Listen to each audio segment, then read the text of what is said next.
Pelatihan teknis strategi pengamanan produksi bagi kelompok tani berlangsung di Kabupaten Wajo pada Sabtu 12 Agustus.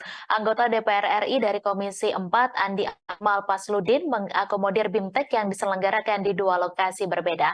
Ratusan petani dari 14 kecamatan yang ada di Kabupaten Wajo hadir mengikuti BIMTEK strategi pengamanan produksi yang digelar di Gedung Balai Penyuluhan Pertanian Palaguna dan Desa Manyili, Kecamatan Takalala, Kabupaten Wajo. Informasi selengkapnya akan disampaikan langsung oleh wartawan Tribun Timur, Jabal Kubai. Silakan rekan Jabal. Baik, Mei dan Tribuners di mana Anda berada, tentu saja bahwasanya telah berlangsung bimbingan teknis pada Sabtu 12 Agustus 2023 kemarin. Dalam hal ini, anggota DPR RI dari Komisi 4, Andi Akmal Pasludin, mengakomodir BIMTEK yang diselenggarakan di dua lokasi berbeda ini. Ratusan petani dari 14 kecamatan yang ada di Kabupaten Wajo hadir mengikuti BIMTEK strategi pengamanan produksi yang digelar di Gedung Balai Penyuluhan Pertanian BPP Palaguna, Kecamatan Pamanat dan Desa Manyili, Kecamatan Takalala, Kabupaten Wajo. Menurutnya, BIMTEK ini bertujuan untuk meningkatkan kapasitas, pengetahuan, dan juga pengalaman bagi para petani. Tidak hanya itu, BIMTEK dalam hal ini, pengamanan produksi diharapkan mampu menarik minat bagi para milenial untuk melanjutkan dan mengembangkan pertanian yang ada di Kabupaten Wajo, di sekitar juga bahkan politisi agar wilayah persawahan yang masih mengandalkan hutan.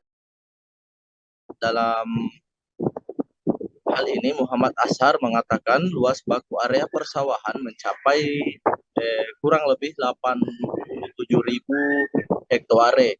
Itu pun hampir mencapai target Kementerian Pertanian yakni 103.906 hektare. Juga dikatakan Kabupaten Wajo merupakan salah satu lumbung pertanian nasional yang didukung 67.000 hektar luas sawah tak ada hujan.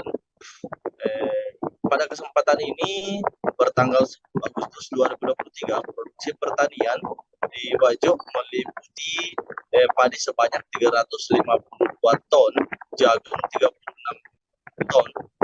Dalam kegiatan ini juga BIMTEK strategi pengamanan produksi tersebut hadir Kepala Dinas Pertanian Kabupaten Wajo, Muhammad Ashar, anggota DPRD Kabupaten Wajo dari Partai PKS, Arga Prasetya Ashar, dan juga salah satu bakal calon anggota DPRD Kabupaten Wajo dari Partai PKS, Dirga Dwi Putra Ashar.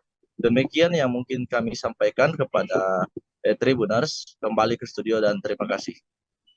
Baik, terima kasih rekan Jabal atas laporan Anda, dan Tribuners, wartawan kami juga telah menghimpun wawancara dengan anggota DPR RI Komisi 4, Andi Akmal Pasludin. Berikut tayangannya untuk Anda. Makan termasuk nasional bersama Goni dan Sidrap ya?